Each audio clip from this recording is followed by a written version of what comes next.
அல்ஹம்துலில்லாஹ். இன்றைக்கு ஞாயிற்றுக்கிழமை நமக்கு அனைவருக்குமே ஒரு விடுமுறை நாளாக நம்ம எடுத்து நம்ம ஓய்வு பெறக்கூடிய நாளாக இருக்கின்றது. இங்கே இன்ஷா அல்லாஹ் பெரும்பான்மையான மக்களுக்கு அழைப்பு கொடுக்கப்பட்டது. அந்த பெரும்பான்மையான மக்கள் இடத்துல அல்லாஹ் யாருக்கு அருள் செஞ்சிருக்கான்னு சொன்னால் அவங்களுக்கு தான் அருள் செஞ்சிருக்கிறான்.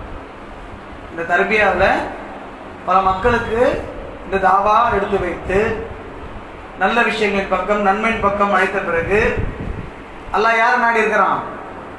உங்களை தான் நாடி இருக்கிறான். சரியா? இப்போ ஆகையினால இங்கே நடத்தக்கூடிய தர்பியாவுடைய நோக்கம் என்ன? தர்பியான்னு என்ன தெரியுங்களா எல்லாருக்கும்? தர்பியா அப்படின்னு சொன்னால் ஒரு பயிற்சி, நம்முடைய உள்ளத்திற்கு ஒரு புதுப்பிக்கக்கூடிய ஈமான் புதுப்பிக்கக்கூடிய ஒரு பயிற்சி. ஆனால் அந்த பயிற்சி 2 மணி நேரத்தில் முடியுமா? முடியாது. ஒரு 2 மணி நேரம் ஆச்சு பயான் வச்சு தர்பியா வச்சு மனசு அப்படியே புதுப்பிச்சுக்க முடியுமா அப்படின்னு சொன்னால் முடியாதுன்னு சொன்னால் முடியாது, முடியும் சொன்னால் முடியும். சரியா? ஆகையினால நம்ம கேட்கக்கூடிய விஷயங்கள் எதை நம்ம கேட்கின்றோமோ அது நம்ம ஆழ் மனதில் வாங்கி கொண்டு இது என்ன பேசுறாங்க, எதுக்காக பேசுறாங்க, இது உள் அர்த்தம் என்ன இருக்கு, இது எதுக்காக சொல்லப்படுது என்பதை கவனித்து நம்ம ஆழ் மனதில் இந்த விஷயத்தை வாங்கினால் இன்ஷா அல்லாஹ் அடுத்த தர்பியாவை நீங்கள் கேட்பீர்கள். அடுத்த தர்பியா எப்பொழுது நான் மக்களை அழைத்து கொண்டு வரணும் அப்படின்னு நீங்க கேட்பீங்க. இன்ஷா அல்லாஹ் இது நீங்க புரிந்து கொண்டா. புரியல அப்படின்னு சொன்னா இதை கடந்து போயிடுவீங்க. இந்த நிகழ்ச்சியை 2 மணி நேரத்துக்கு பிறகு வீட்டுக்கு போனவுடனே டோட்டல் வாஷ் அவுட், நமக்கு அதுக்கும் சம்பந்தம் இல்லை என்ற மாதிரி ஆயிடும். சரியா? அந்த மாதிரி மக்கள் இல்லாமல் எந்த நோக்கத்திற்காக இங்க அழைக்கப்பட்டதோ அந்த நோக்கம் அல்லாஹ் நம் அனைவருக்கும் நிறைவேற்ற வேண்டும் இன்ஷா அல்லாஹ். சரிங்களா? அதன் அடிப்படையில் எனக்கு கொடுக்கப்பட்ட தலைப்பு என்ன அப்படின்னு பார்த்தீங்கன்னா இஸ்லாமிய குடும்பம் என்ற தலைப்பு எனக்கு கொடுக்கப்பட்டது. இஸ்லாமிய குடும்பம் அப்படின்னு சொல்ல போனா இஸ்லாத்தை பற்றி விளங்கி இஸ்லாத்தின் அடிப்படையில் வாழக்கூடிய மக்களுக்கு சொல்லக்கூடிய உபதேசம் தான் இஸ்லாமிய குடும்பம் என்ற தலைப்பு. சரியா? இந்த குடும்பம் சம்பந்தப்பட்ட விஷயங்கள் எல்லாம் ஒரு சில அறிவை நம்ம வளர்த்துக் கொள்ளணும். குறிப்பாக அல்லாஹ் மனித இனத்தை படைத்தான். ஆதம் அலைஹிஸ்ஸலாமை படைத்தான், ஹவ்வா அலைஹிஸ்ஸலாம் அல்லாஹ் படைத்தான். அவரிலிருந்து அல்லாஹ் ஹவ்வா அலைஹிஸ்ஸலாமை படைத்து இன்றைக்கு மனித குலம் என்பது சுமார் உலகம் முழுக்க 820 கோடி மக்கள் இருக்கிறாங்க. அதிகமாகவே இருக்கிறாங்க. சரியா? 1-2 அதிகமாக இருக்கலாம், அது 1 கோடி 2 கோடி மாதிரி அதிகமாக இருக்கலாம். அந்த 820 கோடி மக்கள் அப்படி அம்சங்கள் வைத்து பார்க்கும்போது அந்த பர்சன்டேஜ் கணக்கு போடுறாங்க. பர்சன்டேஜ் கணக்கு போட்டு என்ன பண்றாங்க பார்த்தா உலகம் முழுக்க 8.2 ஒவ்வொரு நாட்டிலையும் 8.2% அந்த மக்கள் குடும்பங்களாக வாழ்கின்றார்கள் அப்படின்னு சொல்றாங்க. அப்ப குடும்பம்னா என்ன? அம்மா அப்பா, சரியா, இது மாதிரி தாய் தந்தை சகோதரன் பிள்ளைகள் பேரன்கள் பேத்திகள் மருமகன்கள் கூடிய இந்த குடும்பம் தான், இந்த உறவுகள் தான் குடும்பம் சொல்றோம். சரியா? இன்றைக்கு பெரும்பான்மையான பெரிய குடும்பம் பார்க்கிறது என்பது அதிசயமா இருக்கு. அப்படிதானே? பிள்ளைகளுக்கு திருமணம் ஆகாத வரைக்கும் கூட வச்சிருப்பாங்க. திருமணம் ஆன பிறகு என்ன பண்ணுவாங்க? மகனை இடம் பத்தலப்பா, இன்னைக்கு சூழ்நிலை அப்படிதானே, வேற வீடு பார்த்துட்டு போயிடுப்பா, எல்லாம் அவங்க அருள் செய்யட்டும் அப்படின்னு சொல்லி விட்டுருவாங்க. ஆனா ஒரு காலத்துல இருந்தது ஃபேமிலினா கூடவே தான் இருப்பாங்க. அது எவ்வளவு பெரிய வீடாவது பிடிச்சி என்ன பண்ணுவாங்க? ஃபேமிலியை மெயின்டைன் பண்ணுவாங்க. குடும்பங்களாக வாழ்ந்து இஸ்லாமிய சமுதாயத்துக்கு மிகப்பெரிய ஒரு நற்பெயரும் உண்டு. இஸ்லாமியர்கள் அப்படின்னு சொன்னா அவர்கள் குடும்பமாக ஒற்றுமையாக இருப்பார்கள் என்ற ஒரு நற்பெயர் உண்டு. ஆனா இன்றைக்கு அது கேள்விக்குறியா இருக்கு. பெரும்பான்மையான மக்கள் மத்தியில் அது கேள்விக்குறியா இருக்கு. அப்ப குடும்பங்கள் என்று சொன்னால் ஒரு சுவாரஸ்யமான ஒரு விஷயம். அப்படிதானே? அந்த சுவாரஸ்யமான விஷயம் என்ன அப்படின்னு சொன்னா அனைவரும் ஒற்றுமையாக இருந்து வாழ்ந்து சந்தோஷமாக இருந்து உண்டு மகிழ்ந்து, சரியா, தன்னுடைய வாழ்க்கையை நல்ல முறையாக கழிப்பது, ஒருவருக்கு ஒரு விட்டு கொடுப்பது போன்ற விஷயங்களிலே குடும்பங்கள் இருக்கின்றது. ஆனால் குடும்பங்களாக மட்டும் இல்லாமல் அந்த குடும்பம் இஸ்லாமிய குடும்பமாக இருக்கின்றதா அப்படின்றத பார்க்கக்கூடிய கட்டாயத்தில் நம்ம இங்க இருக்கோம். அல்லாஹ் இன்றைக்கு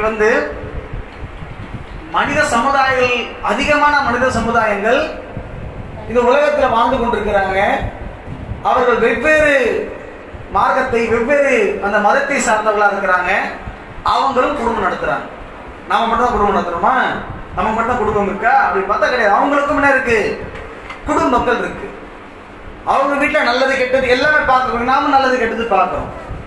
ஆனால் மற்ற குடும்பத்திற்கும் இஸ்லாமிய குடும்பத்திற்கும் உள்ள வேறுபாடு நாம் அறியவில்லை என்று சொன்னால் நாம அந்த இஸ்லாமிய குடும்ப வட்டாரத்திற்குள் நம்ம வரமாட்டோம்.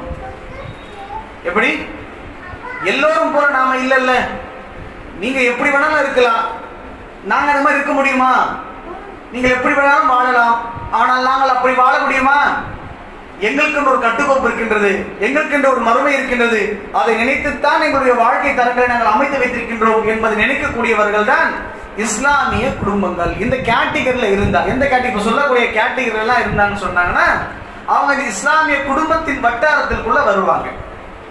ஆனால் இன்றைக்கு இஸ்லாமிய குடும்பம்னா எது நினைச்சிட்டு இருக்கிறாங்க, எது சொல்றாங்க அப்படின்னு பார்த்தா, நாங்க ரம்லான் மாதம் வந்தா நோன்பு வச்சிருவோம், துல்ஹஜ் மாதம் வந்தா ஆடு வெட்டுவோம், மாடு வெட்டுவோம், நாங்க தொப்பி அணிகிறோம், நாங்க புர்கா அணிகிறோம், ஆகையினால நாங்கெல்லாம் இஸ்லாமியர்கள். இஸ்லாமியர்களுக்கான அடையாளம் இது மட்டும் தானா? இஸ்லாமியர்கள் சொல்லக்கூடிய இஸ்லாமிய குடும்பம் சொல்றதுக்கான அடையாளம் இது மட்டும் தானா? இது மட்டும் கிடையாது. ஒவ்வொருடைய வாழ்க்கையுடைய செயலிலும் இஸ்லாம் ஒளிந்திருக்குமானால், இஸ்லாம் அவருடைய வாழ்க்கையில பிரதிபலிக்குமானால் அது இஸ்லாமிய குடும்பம். ஆனா அப்படி இருக்கா? அந்த வாழ்க்கை அவருடைய கோணங்களில் அப்படி போய்கொண்டிருக்கின்றதா அப்படி பார்க்கும்போது நிச்சயமாக பெரும்பான்மையான முஸ்லிம்கள், பெரும்பான்மையான இஸ்லாமியர்கள் அவங்களுடைய வாழ்க்கையை இஸ்லாம் சொன்ன அடிப்படையில் இன்னும் அமைத்துக் கொள்ளவில்லை. புரியல, வாழ்க்கை என்னன்னு புரியல. எதை பார்க்கிறோமோ அதை விரும்ப ஆரம்பிக்கிறாங்க. சாதாரண ஒரு விஷயம் சொல்றேன் பாருங்களேன். இன்னைக்கு எல்லார் கையிலும் போன் இருக்கா இல்லையா? டிவி இருக்கு, ஸ்மார்ட் டிவி இருக்கு.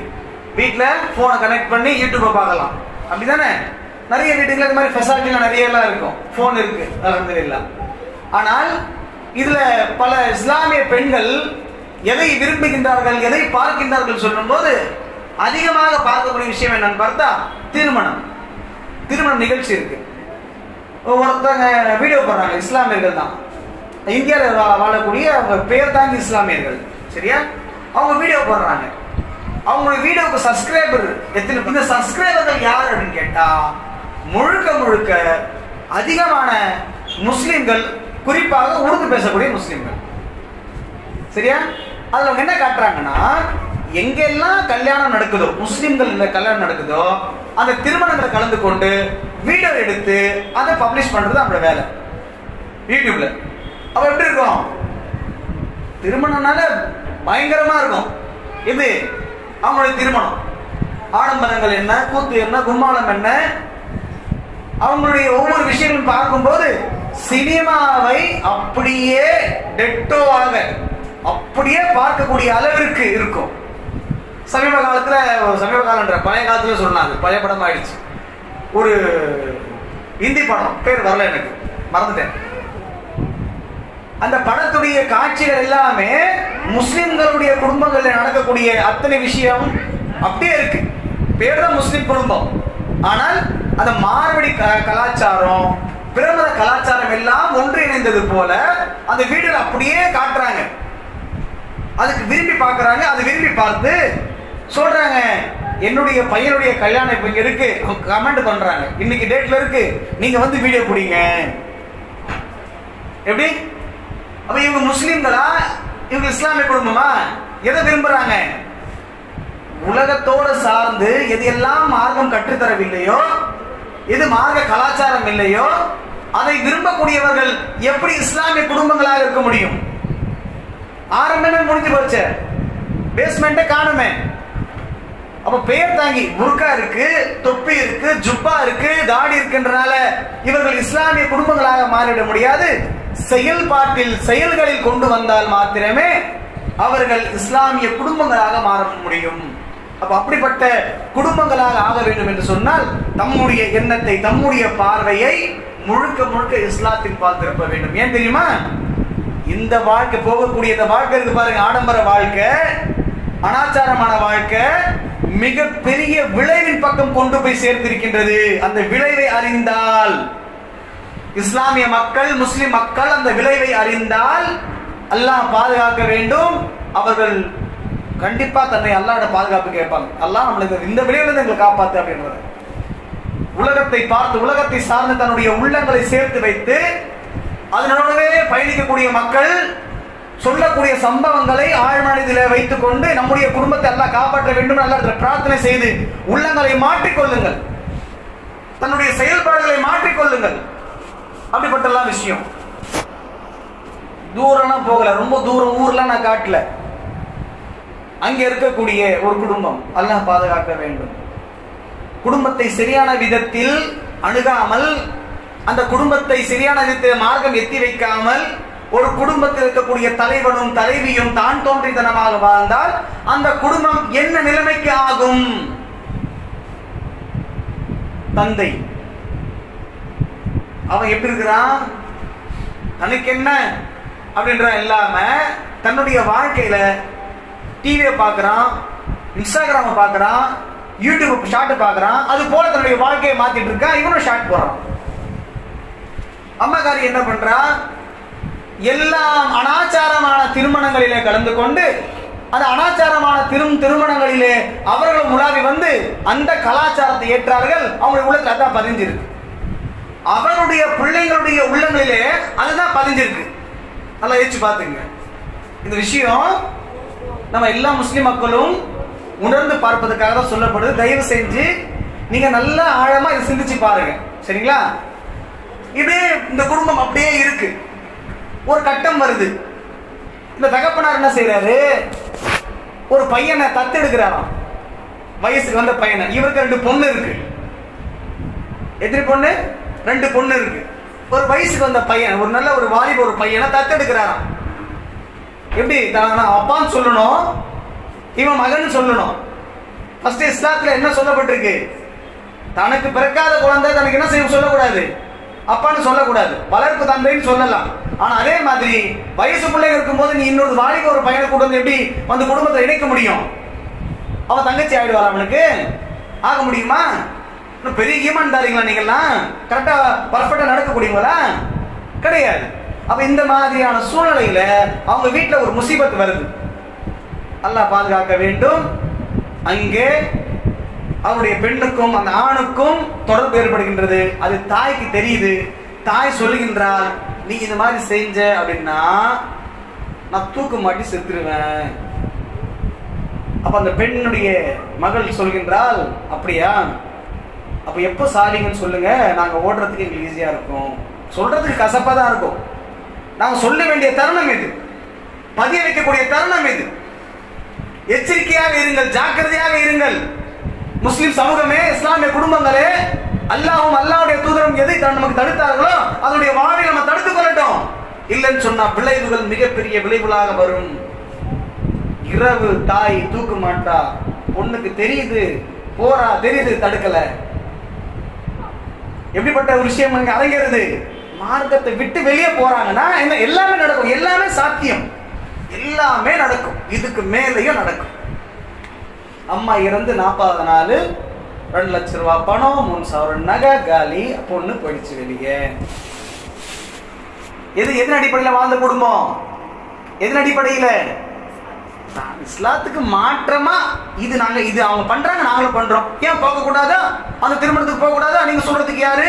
சொந்த பந்தங்கள் திருமணத்துக்கு போனா என்ன, ஆடம்பர திருமணத்துக்கு போனா என்ன, அங்க நடக்கிற டான்ஸ்ல கச்சேரியில நம்ம கலந்து கொண்டா என்ன அப்படின்னு சொன்ன விஷயங்கள் எல்லாம் தட்டி கழித்து கொண்டு, சொன்ன விஷயங்கள் எல்லாம் அதுக்கு மாறு செய்து கொண்டு, மார்க்கத்தின் பக்கமே திரும்பாமல் தான் தோன்றித்தனமாக மனோச்சைக்கு கட்டுப்பட்டு வாழக்கூடிய அந்த வாழ்க்கை இன்றைக்கு எங்கே தள்ளிவிட்டது தெரியுமா? ஒரு தாய் ஹராமான காரியத்தில் சென்று நரகத்துக்கு போகக்கூடிய காரியத்தை செய்து விட்டாள்.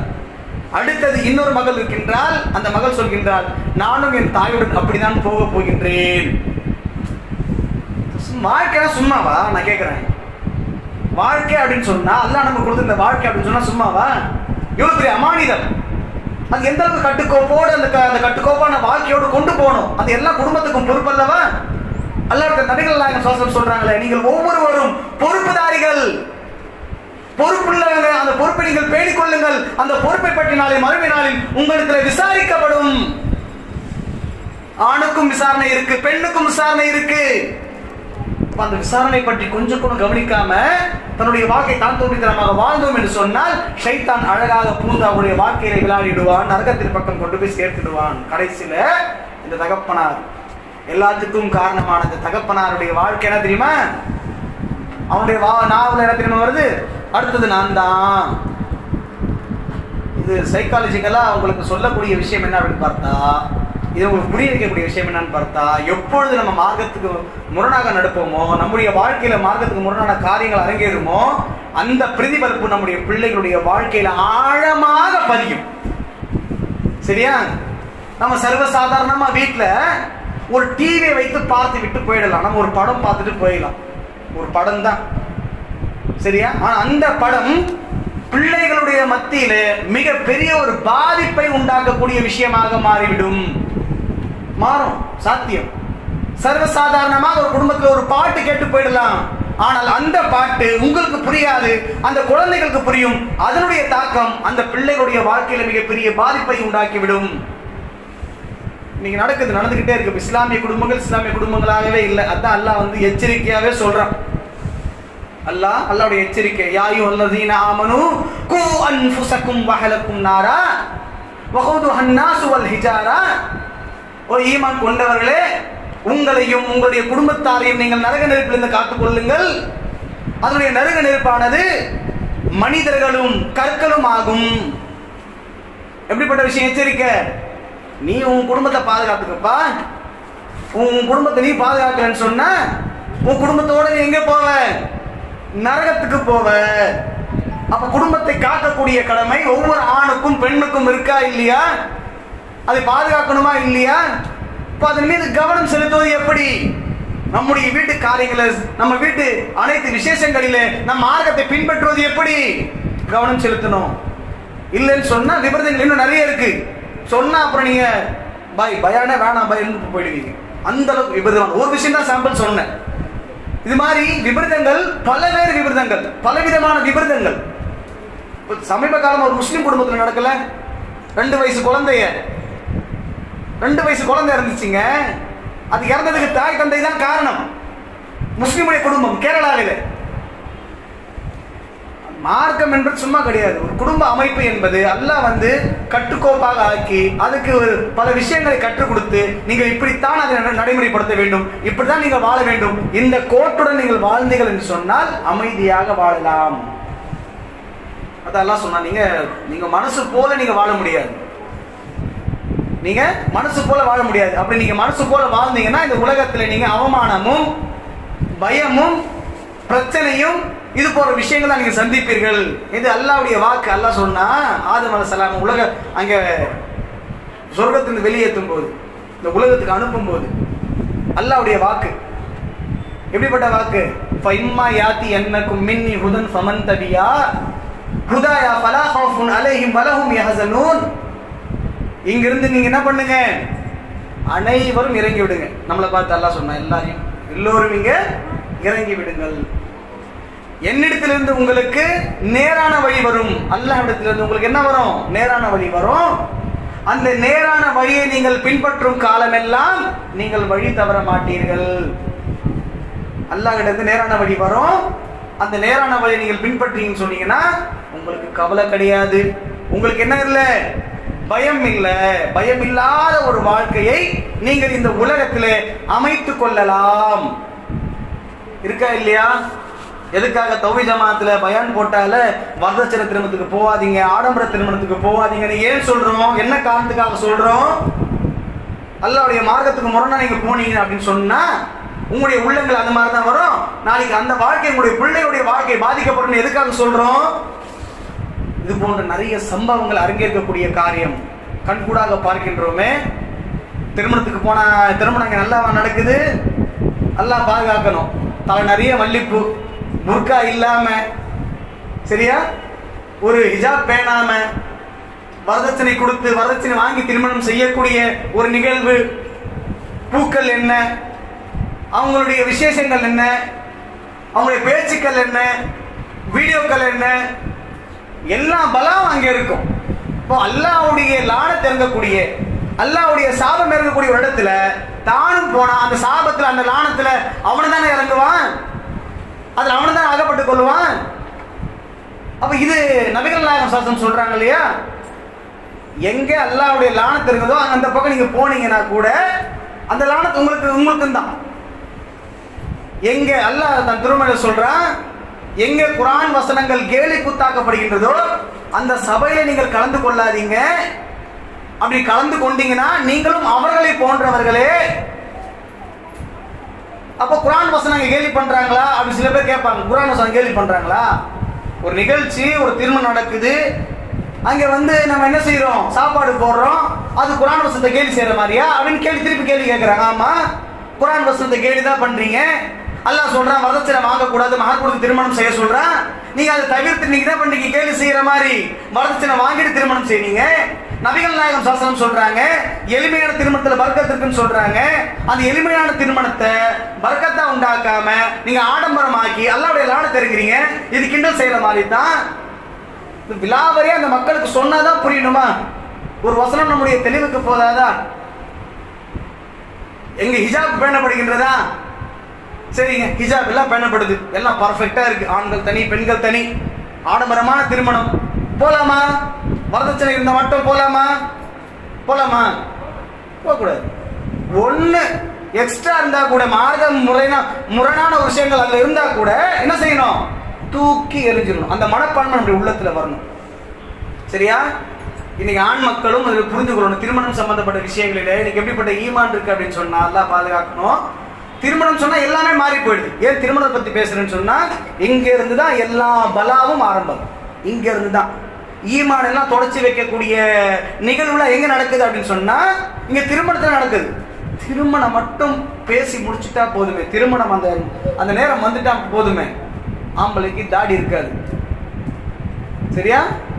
மணப்பெண்ணு பியூட்டி பார்லர்ல போயிட்டு அலங்காரம் செய்யும். இல்ல அப்படின்னு சொன்னா எம்சி ரோட்ல ஆண்கள் உட்கார்ந்துட்டு மெஹந்தி போட்டு இருப்பாங்க. அவங்க ஒருத்தர் கை காட்டிக்கிட்டு மெஹந்தி போட்டு இருக்கும். கேட்டா கல்யாணமா? கல்யாணம் பொண்ணு மட்டும் தான் உட்காருன்னு நினைச்சுக்காதீங்க. அந்த பொண்ணு தோழிகள் இருக்கக்கூடியவங்க இவங்க கை காமிச்சு உட்கார்ந்து இருப்பாங்க. இல்லைன்னு சொல்ல முடியுமா யாராவது? கண் கூட நாங்க பாக்குறோமே. பண்டாரப்பேட்டையில இருக்கக்கூடிய உருது பேசக்கூடிய முஸ்லிம்கள், பல்வேறு முஸ்லிம்களுடைய நிலைமை இன்னைக்கு நம்ம பார்க்கத்தானே செய்யறோம், கண் கூட பார்க்கத்தானே செய்யறோம். அப்ப ஈமான் எங்க இருக்கு? திருமணம் வந்துட்டா அல்லாஹ்வுக்கு கட்டுப்பட வேண்டாமா? அல்லாஹ்வுடைய கட்டுப்பட வேண்டாமா?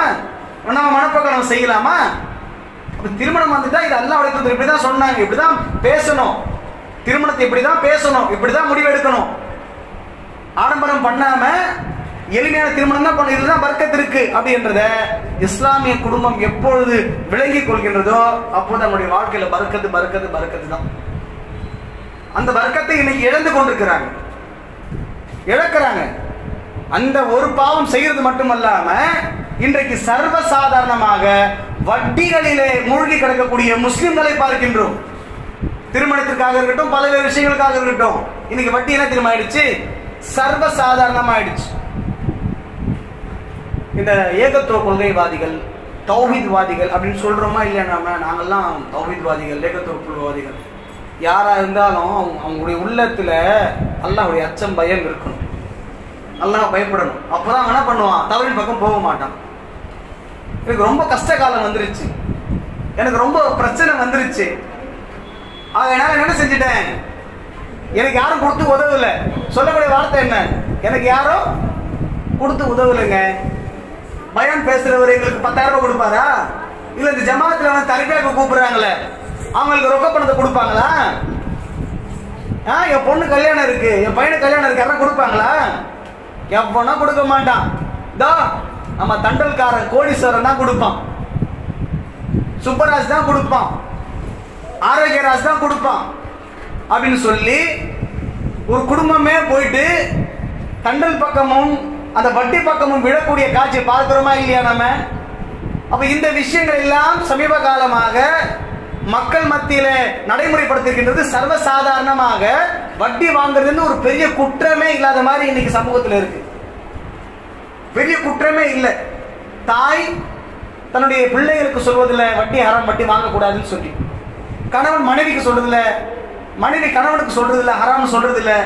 எல்லோரும் கூட்டு குடும்பமாக, அதாவது கூட்டாக தவறு செய்வதில் முன்னோடியாக எல்லாமே இருக்கிறார். தனக்கு விளங்கிய இந்த மார்க்கத்தை, தனக்கு தெரிந்த மார்க்கத்தை சத்தியம் என்று சொல்லி அல்லாஹ்வுடைய உதவி வரும் என்று சொல்லி அதிலே உறுதியாக என்று சொல்வதற்கு திராணியற்ற முஸ்லிம்களாக இருக்கின்றார்கள். எப்படி சந்தர்ப்பம் வந்தாலும் அதுல விடுவதற்கு தயாராக இருக்கிறோம். எப்படி நீ நரகத்துக்கு போறியா, நீ மட்டும் போ அப்படின்னு தான் சொல்றதில்ல, நானும் கூட சேர்ந்து விடுறேன். தவறு செய்யாத, அப்படி செஞ்சா நீ நரகத்துக்கு போவ எச்சரிக்கிறதுலாம் கிடையாது. நீ நரகத்துக்கு போறியா, ஏன் தனியா போற, இந்தா அப்பாவை கூப்பிட்டுக்கோ, வா தங்கச்சி கூப்பிட்டுக்கோ, தம்பி கூப்பிட்டுக்கோ, எல்லாம் கூட்டாது நரகத்துக்கு போலாம் என்று சொல்ற மாதிரி தவறுகளை ஒன்றாக கூடி செய்கின்றோமே தவிர தவறுகள் என்று கண்டால் அது எதிர்த்து நின்று அது தவறு என்று சொல்லக்கூடிய திராணி இன்றைய முஸ்லிம் மக்கள் மத்தியில் இருக்கா அப்படின்னு பார்த்து கிடையாது. ஏன் ஆரம்பத்தில் அந்த எண்ணங்களே இல்லையே, அந்த எண்ணங்களே கிடையாது. என்ன காரணம் அப்படின்னு பார்த்தா அல்லாஹ்வுடைய அச்சம், அல்லாஹ்வுடைய பயம் அந்த குடும்பத்தில் இல்லை. எல்லாம் எப்படி மறைஞ்சு போச்சு? அல்லாஹ்வுடைய அச்சம், அந்த பயம் என்பது மண்ணுக்குள்ள புதைந்த விதை போல இருக்கின்றது, இன்னும் முளைக்கல. காய்ந்து போன ஒரு விதையாகத்தான் இஸ்லாமிய குடும்பங்களின் உள்ளங்களிலே இன்றைக்கு இறையச்சமும் அல்லாஹ்வுடைய பயமும் அமைந்து கிடக்கின்றது. அது புதைந்து கிடக்கின்றது. அது எப்படி நாம் எடுத்துறது? அந்த விதையை எப்படி முளை வைக்கிறது அப்படின்னு சொன்னா, இது போன்ற சபைகளில் நீங்கள் அடிக்கடி அல்லாஹ்வுடைய பேச்சை கேட்கும் போது, அடிக்கடி அல்லாஹ்வை நீங்கள் ஞாபகம் மூட்டும் போதும், மறுமையை நீங்கள் சிந்திக்கும் போது தான் அல்லாஹ் என்ன செய்வான்? அந்த அச்சத்தை ஏற்படுத்துவோம். இல்ல நாங்கள் உலகத்தின் பக்கம் தான் சார்ந்திருப்போம், எங்களுக்கு அதே போதும் அப்படின்னு சொன்னா மறுமை நாள் பற்றி அல்லாஹ் சொல்லி காட்டுறான். நீங்க எப்படி வேணாலும் வாழ்ந்துட்டு போயிடலாம் நினைக்கிறீங்க, அந்த மறுமை நாள்ல எப்படிப்பட்ட நிகழ்வு திரும்ப நடக்கும்? இந்த உலகத்தில் எப்படி வேணாலும் நீ வாழ்ந்துகிட்டு இருக்கிற அப்படின்னு சொன்னா மறுமையில் எப்படிப்பட்ட இழிவு வரும் அப்படின்னு சொல்லி அல்லாஹ் திருமறையில சொல்லி காட்டுறான். சிறுமையினால் அடங்கி ஒடுங்கி அவர்கள் அதன் முன்னே நிறுத்தப்பட்டு, எதன் முன்னால? நரகத்தின் முன்னால் நிறுத்தப்பட்டு. எந்த அளவுக்கு? சிறுமையினால், ரொம்ப சிறுமைனா சிறுமை அடைந்து ரொம்ப ஒடுக்கப்பட்டு, அவன் அசிங்கப்படுத்தப்பட்டு அவன் அங்கே நிற்க வைக்கப்படுவாங்க. சிறுமையினால் அடங்கி ஒடுங்கி அவர்கள் அதன் முன்னால் நிறுத்தப்பட்டு கடைக்கண்ணால் பார்ப்பதை நீர் காண்பீரே. அல்ல கேட்கிறான், அவங்க அந்த இடத்துல நிற்பாங்க, கடைக்கண்ணால பார்ப்பாங்களாம். கடைக்கண்ணாலாம் எது? கடைக்கண்ணா எப்படி? எது தெரியுமா இல்லையா? கடைக்கண்ணா உங்களுக்கு புரியுதா? கடைக்கண்ணா, கடைக்கண்ணான்னு சொன்னா ஒரு விஷயத்த நம்ம தவறு செஞ்சுட்டோம்னு வச்சுங்களேன், அந்த தவறு நம்ம முன்னாடி எடுத்து வைக்கும் போது அந்த பார்வை என்ன தெரியும் பண்ணும்? அப்படி பார்ப்போம். பார்ப்போமா இல்லையா?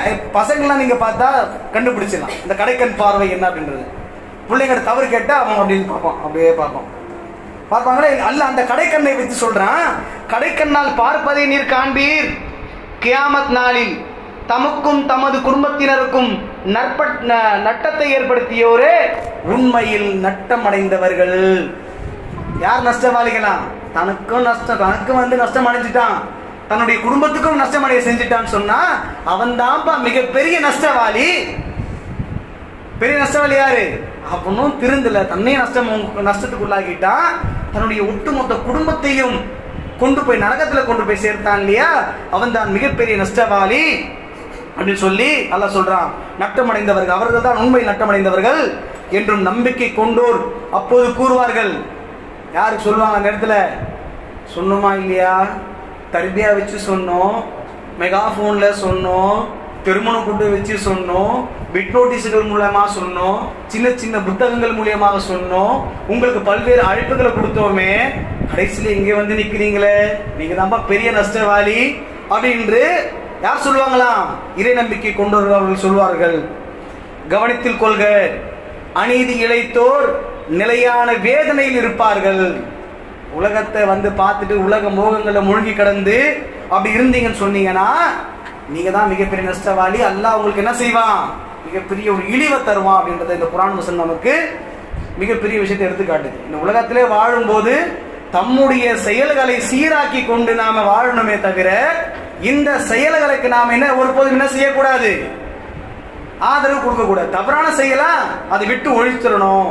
நம்முடைய வாழ்க்கையில எது இனிமே வந்துடக்கூடாது, அல்லாஹ் நம்ம அஞ்சணும், பயப்படணும் அப்படின்றத நம்முடைய வாழ்க்கைக்கு மிகப்பெரிய ஒரு உத்தரவாதமாக அல்லாஹ்வுடைய அச்சத்தை உள்ளத்துல நம்ம ஏந்தி கொள்வர்களாக மாறணுமா இல்லையா? இல்லைன்னா மறுமையில எங்க நிற்போம்? நரகத்துக்கு முன்னாடி நிற்போம். அல்லாஹ் நம்மளை பாதுகாக்க வேண்டும். குடும்பம் என்ற ஒரு பொறுப்பு என்பது மிகப்பெரிய ஒரு பொறுப்பு. சின்ன சின்ன விஷயங்களிலே கண்காணித்து கண்காணித்து கண்காணித்து பார்த்து கொண்டே இருக்க வேண்டும். உண்மையிலேயே இன்றைக்கு நம்ம பிள்ளைங்க மதரசா ஒரு பிள்ளை ஒரு 4-5 சூறா ஓதுன்னு சொன்னா மனசு சந்தோஷப்படும். ஆமா, அப்படித்தானே? இது வெற்றி. அந்த பிள்ளை துவா சொல்லுன்னு சொன்னா நமக்கு மறுமைக்கான அது வெற்றி. நம்முடைய பிள்ளை டிவி பார்க்கல, படங்கள் பார்க்கல, பாட்டு கேட்கலன்னு சொன்னா அது மறுமைக்கான வெற்றி. நம்முடைய ஆம்பளை பிள்ளை வளர்ந்து நான் வரதட்சணை வாங்க மாட்டேன், வரதட்சணை கொடுக்கவும் மாட்டேன், என்னுடைய தங்கைகளுக்கு வரதட்சணை கொடுக்கவும் மாட்டேன், ஆடம்பர திருமணம் செய்யவும் மாட்டேன், எளிமையான திருமணம், நபி வழி திருமணம் நான் செய்வேன் அப்படின்னு சொன்னா அது மறுமைக்கான வெற்றி. அப்படிப்பட்ட பிள்ளைகளை வளர்த்து இருக்கணுமா? நாம அப்படிப்பட்ட குடும்பங்களை நம்ம வார்த்தை எடுத்திருக்கோமா? இல்லையே.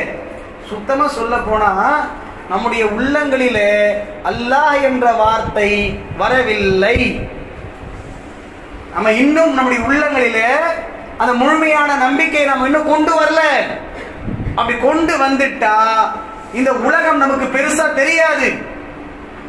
இந்த உலக ஆசாபாசங்கள், இந்த உலகத்துடைய மோகங்கள், இந்த உலகத்துடைய மனோ இச்சைகள் நமக்கு பெருசாக தெரியாது, அற்பமாக தெரியும். இது என்னடா உலகம், இதுக்காகவா இவ்வளவு செய்யணும்? நாம ஒரு மனுஷனுக்கு ஒரு மரணம் என்ன ஒண்ணு இருக்குல்ல, அந்த மரணத்துடைய தருவாயில அவனுக்கு எல்லா விஷயங்களும் வெளிச்சமாயிடும். எல்லா விஷயங்களும் வெளிச்சமாயிடும்.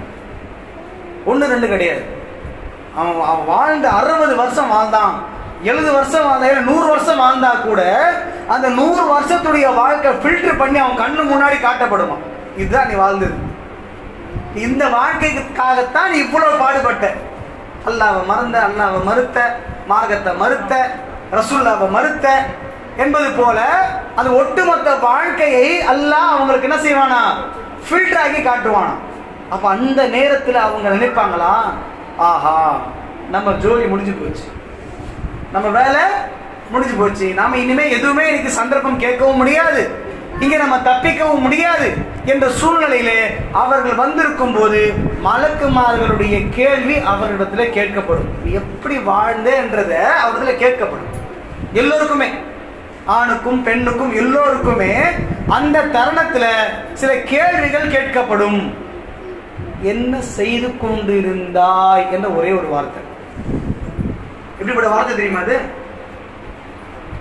மிகப்பெரிய பாறங்கள் தூக்கி தலையில போட்டா கூட வலி தெரியாது. ஆனால் அந்த வார்த்தை அவ்வளவு பெரிய ஒரு வலி தரக்கூடிய ஒரு வார்த்தை. என்ன செய்து கொண்டிருந்தாய்?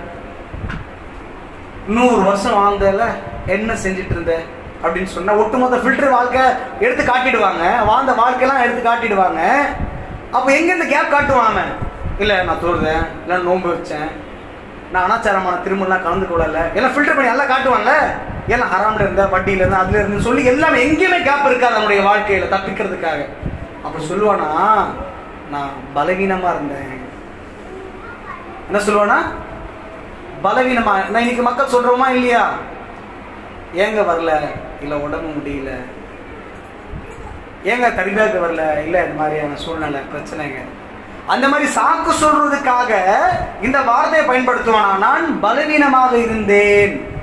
ஏன் உனக்கு இந்த மாதிரி கடைசியான ஒரு கட்டம் உனக்கு வரும்னு தெரியாதா? மறுமை உனக்கு இருக்குன்னு தெரியாதா? அப்படின்னு சொன்னா நீ புரிஞ்சுக்கிட்டு இருந்தா இந்த உலகத்தை விட்டு நீ ஹிஜ்ரத் செஞ்சிருக்கலாமப்பா.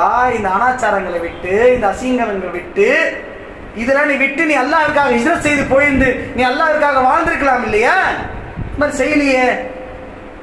இன்னைக்கு பலவீனத்தை காட்டுறியா? உனக்கு கேடுதான், உனக்கு நாசம்தான், நீ நாசமா போயிட்ட, நீ அவ்வளவுதான், முடிஞ்சு போச்சு வாழ்க்கை. அப்ப அப்படிப்பட்ட ஒரு வாழ்க்கையை கடைசியில பார்த்து தான் உணர்ந்து சாக்கு போக்கு சொல்லணுமா? சாக்கு போக்கு சொன்னா கூட தப்பிக்க முடியாது அந்த வாழ்க்கையில. இன்றைக்கு பெரும்பான்மையான முஸ்லிம்களுடைய வாழ்க்கையில என்ன இல்ல? எல்லாமே இருக்கு. தொழுகை தவிர, அல்லாஹ்வுடைய அச்சத்தை தவிர வேற எல்லாமே குடும்பங்கள்ல மூழ்கி கிடக்கிறாங்க. அல்லாஹ் நினைவுகள் இல்லையே, அல்லாஹ் நினைத்து பார்ப்பது இல்லையே. தன்னுடைய எண்ணங்கள், தன்னுடைய நினைவுகள் எல்லாம் வேறு பக்கம் இருக்கு. நமக்கு சொர்க்கம் ஒன்று இருக்கு, நரகம் ஒன்று இருக்கு. அல்லாஹ் நம்ம அதற்காக இந்த உலகத்திலே நாம பாடுபட்டிருக்கின்றோமா? அதற்காக சம்பாதித்து வைத்திருக்கின்றோமா? இல்லையே என்று சிந்திக்கக்கூடிய முஸ்லிம்கள் இருக்கிறார்களா இன்னைக்கு? இல்ல. கண்டதே காட்சி கொண்டதே கோலம், எப்படி வேணாலும் வாழலாம், எப்படி வேணாலும் இருக்கலாம் அப்படின்னு இருந்தா இந்த வாழ்க்கை மறுமையுடைய வாழ்க்கையில மிகப்பெரிய நஷ்டத்தை தரும். வாழ்ந்தால் எப்படிப்பட்ட வாழ்க்கை மேற்கொள்ளணும்? ஈமானுக்கான ஒரு வாழ்க்கையை மேற்கொள்ளணும். சஹாபாக்கள், சஹாபி பெண்மணிகள் அப்படிதான் இருந்தாங்க. இஸ்லாத்துல முதல் ஷஹீத் பெண்மணி யாரு? அவங்கள பத்தி தெரியுமா? அடிமையா இருந்த ஒரு பெண்மணி. இஸ்லாம் நமக்கு ரொம்ப ஈஸியா கிடைச்சி போச்சு. அதான் சொல்லணும். நம்முடைய அப்பா முஸ்லீம், நம்முடைய வாப்பா முஸ்லீம், நம்முடைய அம்மா முஸ்லீம், தாத்தா முஸ்லீம் என்ற மாதிரி குடும்பங்களாக முஸ்லீம்களாக இருக்கின்றோம். ஆனால் இதை வைத்து நம்ம என்ன சொல்றோம் அப்படின்னு பார்த்தா, நாம ஸ்ட்ரைட்டா சொர்க்கத்துக்கு போயிடுவோம். ஒரு ஃபேமிலியில ஒரு தாள் மௌத்தா போயிட்டார். அவரு இணை வைப்புல இருந்தாரு, சிறுக்குல இருந்தாரு, தர்காவாதியாக இருந்தார். ஆனா அந்த ஒட்டுமொத்த குடும்பம் உட்கார்ந்து என்ன தெரியுமா சொல்லுது? அவரை தோ ஜன்னத் குஜாங்க, என்ன சொல்றாங்க? ஜன்னத், செத்துட்டா ஜன்னத்துக்கு போயிடுவாங்க. அப்ப யாரு என்ன எப்படி இருந்தாரு, எப்படி வாழ்ந்தாரு, அதெல்லாம் உங்களுக்கு பெரிய விஷயம் இல்லை. இறந்துட்டார்ல, எங்க வாப்பா மௌத்தா போயிட்டாரு, சொர்க்கத்துக்கு போயிடுவாரு. உம்மா மௌத்தா போயிட்டாங்க, சொர்க்கத்துக்கு போயிடுங்க. இத்தனைக்கும் தூக்கு மாட்டி செத்தாங்களா இல்லையா? அவங்க குடும்பத்துல பேசக்கூடிய வார்த்தை என்ன? ஏதோ தெரியாம தவறு செஞ்சுட்டா, அவன் சொர்க்கத்துல இருப்பான். எப்படிப்பட்ட ஒரு முட்டாள்தனம்! அல்ல அப்படியா? வரவங்களுக்கு போறவங்களுக்கு எல்லாமே உங்களுக்கு இதுதான் சொர்க்கம் சொல்லிட்டா நல்லா? எவ்வளவு பெரிய ஒரு விஷயம் நல்லா இந்த மார்க்கத்துல கொண்டு வச்சிருக்கிறான். ஒரு சட்டத்தை வகுத்து வச்சிருக்கிறான். இதை நீங்க பின்பற்றினா தான் நான் மறுமை நாள் சொர்க்கம் நல்லா சொல்லியிருக்கிறான். நீ அதை செஞ்சுட்டு சொர்க்கத்தை எதிர்பார்த்தா? ஈமான் ஏற்றுக்கொண்டு கலிமாவை ஏற்றுக்கொண்டு அந்த மக்களுக்கே அல்லாஹ் சவால் விடுறான். நீ கலிமாவை முடிந்து விட்டால், அல்லாஹ் ஒருவன் என்று சொல்லிவிட்டால் உனக்கு அல்லாஹ் சொர்க்கம் கொடுத்து விடுவான்னு நினைக்கிறியா? சோதிக்காம சொர்க்கம் அல்லாஹ் கொடுத்து நினைக்கிறியா? சொர்க்கம் வேணும்னா அல்லாஹ் சோதிப்பான். நீ முஸ்லீம் நிரூபி. சொர்க்கம் வேணும், என்ன வேணும்? நான் முஸ்லீம் நிரூபிக்கணும், அல்லாஹ்க்கு கட்டுப்பட்ட நினைக்கணும், நம்ம நிரூபிக்கணும். நிரூபிக்காத வகையில எப்படி சொர்க்கத்தை ஆசைப்படுறது? இது பொய் கற்பனை அல்லவா? இது பொய்யான கற்பனை அல்லவா? அல்லாஹ் பாதுகாக்கணும். இங்க இருக்க பெரும்பான்மையான முஸ்லிம்கள் அல்ஹம்துலில்லாஹ் தௌஹீத்வாதிகளாக இருப்பார்கள் என்று நான் நம்புறேன். இன்ஷா அல்லாஹ் தர்கவாதிகளாக இருக்க மாட்டீர்கள், ஜண்டாவாதிகளாக இருக்க மாட்டீர்கள், தாயத்தை கட்டுப்பாடாக இருக்க மாட்டீர்கள், நம்புறோம் இன்ஷா அல்லாஹ். அதனால் அந்த பக்கம் நான் கொண்டு போகல. சரியா? இணை வைத்தவர்களுக்கு சொர்க்கம் கிடையாது, இணை வைக்கிறவங்களுக்கு சொர்க்கம் ஹராம். தகடு, தாயத்து, ஜண்டா, சரியா, வலிமாக்களை நம்புறது, நம்மளை காப்பாற்றுவாங்க நம்புறது, இதெல்லாம் பெரிய இணை வைப்பு. அதனால அந்த விஷயம்லாம் உங்களுக்கு தெரியும். பெரும்பான்மையான ஜும்மாக்களில் பெரிய விஷயங்கள் பெண்கள் பயணங்கள் கேட்டிருப்பீர்கள். ஆனால் அல்லாஹ்வுடைய சோதனையிலே வெற்றி பெற்றால் நாளை மறுமை நாளில் சொர்க்கம். எந்த சோதனை? ஒவ்வொரு கட்டத்திலும் தம்மை முஸ்லிம்களாக தம்மை அடையாளப்படுத்தி காட்டிக்கொண்டே இருக்க வேண்டும். அப்ப அந்த அடையாளம் படுத்தி காட்டக்கூடிய தருணம் என்ன, சூழ்நிலை என்ன? நம்முடைய குடும்பங்களில் வாழக்கூடிய அந்த தருணங்களில் நம்முடைய வாழ்க்கை நடக்கக்கூடிய திருமணமாக இருக்கட்டும், சரியா, குழந்தை பிறப்பாக இருக்கட்டும். நபி வழி குழந்தை பிறந்துச்சா? ஆம்பளை புள்ள பிறந்தா எத்தனை ஆடு அக்கீக்கா? பொம்பளை புள்ள பிறந்தா ஒண்ணு. முடிஞ்சா கொடுக்கலாம், பெரிய பிரச்சனை கிடையாது. அதுக்கு ஃபங்க்ஷன் நடத்துவோமா, சாய்கிரா நடத்துவோமா, திருமணம் என்ன செய்யணும், இதெல்லாம் கட்டுப்பாடு. மார்க்கத்தில் இதெல்லாம் கட்டுப்பாடு. திருமணம் என்ன செய்யணும், முறைப்படியா பேசணும், மகர் கொடுக்கணும், நபி வழியின் பள்ளியில திருமணம் செய்யணும், இதுல ஒரு கட்டுப்பாடு. சரியா? கத்தனாக்கு ஒரு ஃபங்க்ஷனு, புள்ள பெருசா அடிச்சுனா ஒரு ஃபங்க்ஷனு, இதெல்லாம் மார்க்கத்தில் கிடையாது. இதெல்லாம் செய்யக்கூடாது. இது பெரிய ஹராமான விஷயம். சரியா? ஹலாலா சம்பாதிக்கணும். இதெல்லாம் சோதனை. களிமா மட்டும் சொல்லிட்டா போதாது. அல்லாஹ்வுடைய வரம்புகளை நம்ம பேணி பாதுகாக்கணும். வரம்புகளோடு இந்த உலகத்துல வாழணும். ஏன்னு சொன்னா அல்லாஹ் தன் திருமலையில சொல்றான், இந்த மோன்மீன், இந்த முஸ்லிம்களுக்கு அல்லாஹ் இந்த உலகமே என்ன செய்யணும், என்ன வச்சிருக்கிறான், சோதனைகளாக வச்சிருக்கிறான். சோதனை கூடும் இது நமக்கு. நபிகள் நாயகம் ஸல்லல்லாஹு அலைஹி வஸல்லம் சொல்றாங்க, அத்துனியா முஃமினூன சிஜ்ஜில் வ ஜன்னத்துல் காஃபிரூன். நீங்கள் இறை நம்பிக்கை கொண்டீர்களா, அல்லாஹ்வை நீங்க நம்புறீங்களா அப்படின்னு சொன்னா, இந்த உலகம் உங்களுக்கு ஒரு சிறைச்சாலை போல, ஜெயில இருக்கிற மாதிரி இருந்தா சொர்க்கம். இல்ல நான் ஜெயிலுக்கு வெளியே இருக்கேன்னு சொன்னா என்ன இருக்கும்? ஜெயிலுக்குள்ள இருக்கணுமா, ஜெயிலுக்கு வெளியே இருக்கணுமா? ஜெயிலுக்குள்ள கட்டுப்பாடோட இருக்கணும். அந்த உலகத்துல வாழும்போது நமக்கு எதெல்லாம் ஹராம் சொன்னானோ அல்ல அதை ஹராம் என்று தவிர்த்து கொள்ள வேண்டும். அதே போல வட்டிகளிலே ஒரு போதும் விழுந்து விடக்கூடாது. நமக்கு பெரிய பிரச்சனை வந்தாலும் பரவாயில்லை. நமக்கு மிகப்பெரிய பிரச்சனைகள் வந்தாலும் பரவாயில்ல, அவ்வளவுதான், முடிஞ்சு போச்சு. ஒரு சூழ்நிலை வச்சு பாருங்க, நமக்கு காசு தேவைப்படுது, பொருளாதாரம் நமக்கு தேவை, வட்டி வாங்கினா தான் முடியும் என்ற கடைசி கட்டத்தில் நீங்க நிக்கிறீங்க. அது எதுக்கு தெரியுமா? இன்னைக்கு அந்த சூழ்நிலை யாருக்குமே இல்லை. எல்லாம் ஸ்டான்லி வச்சுக்கிறான், ராஜீவ்காந்தி ஹாஸ்பிட்டல் வச்சுக்கிறான். வட்டி வாங்கி தான் செய்யணும்னு அவசியம் கிடையாது. சரியா? அவசியமே இல்லை. அது ஒரு நேரத்தில் வியாக்கரணமா சொல்லிட்டு கிடந்தாங்க. அல்லாஹ் அதுக்கான ஒரு அவசியமே இல்லாம ஆக்கி வச்சிருக்கிறான்.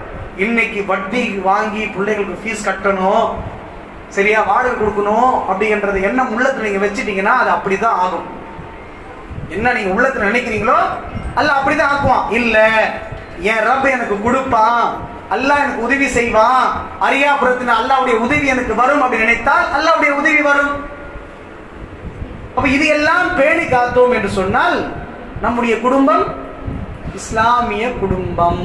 இல்லை என்று சொன்னால் பெயர் தாங்கி நாம் கே வாஸ்தே முசல்மான், நாம் கே வாஸ்தே முஸ்லிமானா இருக்கலாமா? நாம பெயர் தாங்கி முஸ்லிமானாக இருக்கலாமா? நாம இருக்கக்கூடாது. உண்மையான முஸ்லிம்களாக இருக்க வேண்டும் என்று சொன்னால் நாம் வரம்புகளை பேணி பாதுகாக்க வேண்டும். அல்லாஹ் எதை தடுத்தானோ அதை முற்றிலும் தடுத்துக் கொள்ள வேண்டும். வீட்டில் எதை பார்க்கணுமோ அது மட்டும்தான் பார்க்கணும். இந்த டிவி ரிமோட்டு கூட சர்வசாதாரண விஷயம் இல்லை. வீட்டில் 5 நிமிஷம் அதிகமாக எடுத்துக்கிறேன். வீட்டில் வந்து டிவி பார்க்குறோம், சரியா, குடும்பம் தானே, ரிமோட் பார்க்குறோம், நியூஸ் வச்சு பார்த்துருவோம். எக்ஸாம்பிள் நியூஸ் வச்சு பார்த்துருவோம். இன்னைக்கு நியூஸில் கூட ஆபாசம் வருதா இல்லையா? அது கணவன் பார்க்குறாரு, மாமனார் பார்க்குறாரு, புள்ள பார்க்குறான், மருமகள் பார்க்குறான், மருமகன் பார்க்குறாங்க. எல்லாம் தவறான விஷயத்தை கண்கூடாக கண் திறந்து பார்க்கின்றார்கள் என்று சொன்னால் அந்த குடும்பத்தில் வெட்கம் எங்க போச்சு? வெட்கம் இருக்கு அந்த குடும்பத்தில்? அல்ல ஹயாவுல் ஈமான், நபிகள் நாயகம் ஸல்லல்லாஹு அலைஹி வஸல்லம் சொல்றாங்களே, ஈமான் என்பது, வெட்கம் என்பது ஈமான்ல பாதி ஆகும். வெட்கம் இருந்தாதான் ஈமான், வெட்கம் இல்லைன்னா ஈமான் இல்லை. அப்ப வெட்கம் இருக்கணுமா இல்லையா? குடும்பங்கள் இன்னைக்கு இந்த ஹயா இல்லையே, வெட்கம் இல்லையே.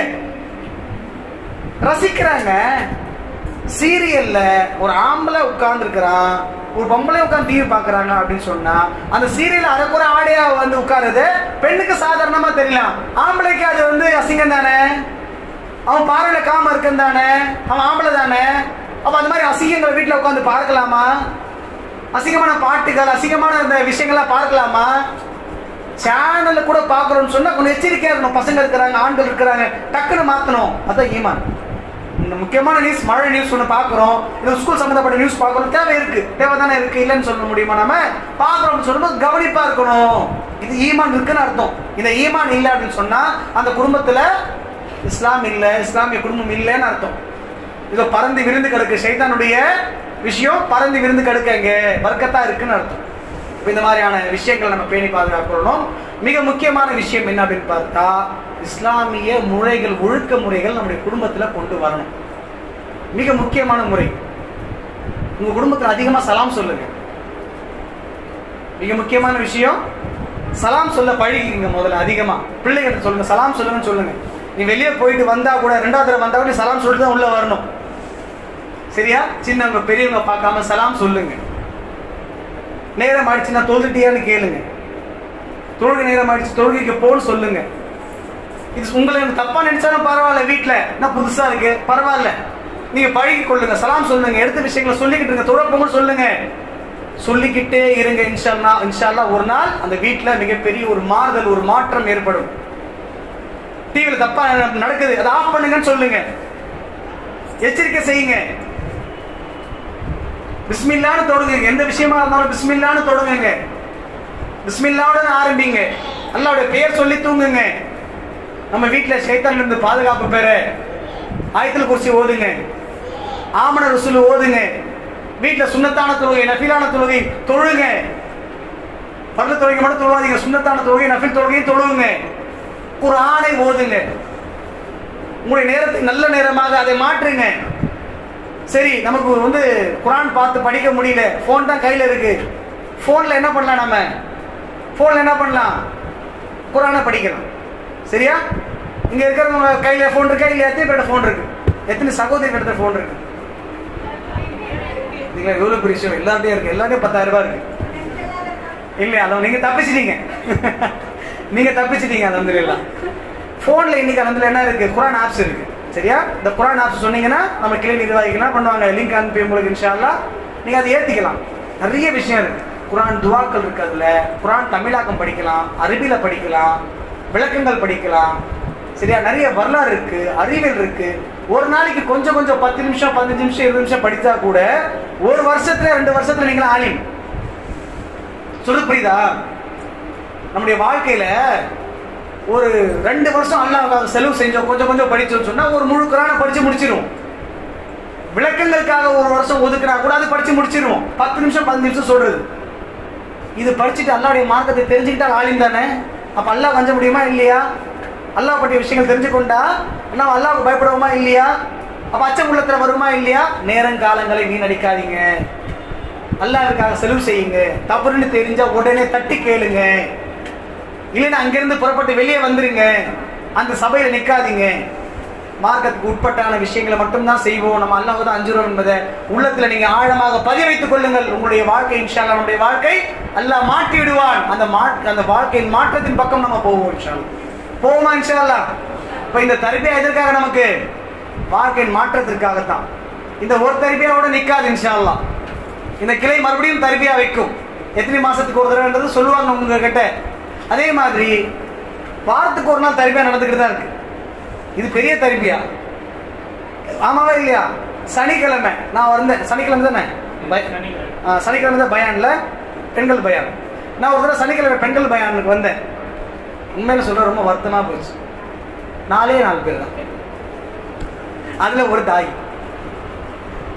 சூழ்நிலை இந்த மாதிரி இருக்கு, யோசிச்சு பார்த்துக்குங்க.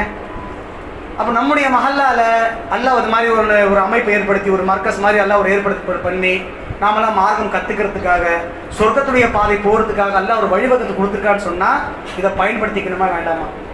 உண்மையை சொல்லுங்க, பயன்படுத்திக்கணுமா வேண்டாமா? பயன்படுத்திப்போம். நமக்காக, நம்முடைய பிள்ளைங்களுக்காக, நம்முடைய மறுமைக்காக, நம்முடைய குடும்பத்திற்காக நாம் என்ன செய்வோம் இன்ஷா அல்லாஹ்? இதை பயன்படுத்தி கொண்டு வாரம் வாரம் முடியலனா கூட கஷ்டப்பட்டு வந்துடுவோம் இன்ஷா அல்லாஹ். யாருக்காக? அல்லாஹ்வுக்காக, நம்முடைய மறுமை வாழ்க்கைக்காக வருவோமா? நீங்கள் வரக்கூடிய 52 வாரம், அந்த 52 வாரத்துல 4 வாரம் கழிஞ்சிரும் ரமலான் மாசம். சரியா? நடுவில் 2-3 லீவு, மொத்தமாவே 45 வாரம் 42 வாரம் தான் நீங்க பயானுக்கு வருவீங்க. அந்த 42 வாரம் நீங்கள் வர வர வர வர பயான்கள் கேட்க கேட்க கேட்க உள்ளத்தில் அல்லாஹ் ஒரு மாற்றத்தை ஏற்படுத்துவான். உங்களுடைய குடும்ப சூழ்நிலை எல்லாம் மாற்றுவான்.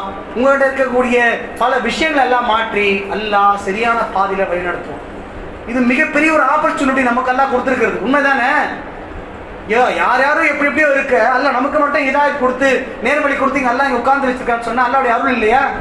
இதை பத்தி நாளைக்கு மறுபடியும் நான் கேட்பேன். அல்லாஹ் உங்களுக்கு கொடுத்த இந்த மதிப்பு நீங்கள் அறிந்திருக்கின்றீர்களா? இந்த நேர்வழி கொடுத்துருக்கானே, இது அனாவசியமா இந்த உலகத்தில் நீங்க வீணாக்கிட்டீங்களே என்று அல்லாஹ் நம்ம கேட்கறதுக்கு முன்னாடி நம்ம என்ன செய்யணும்?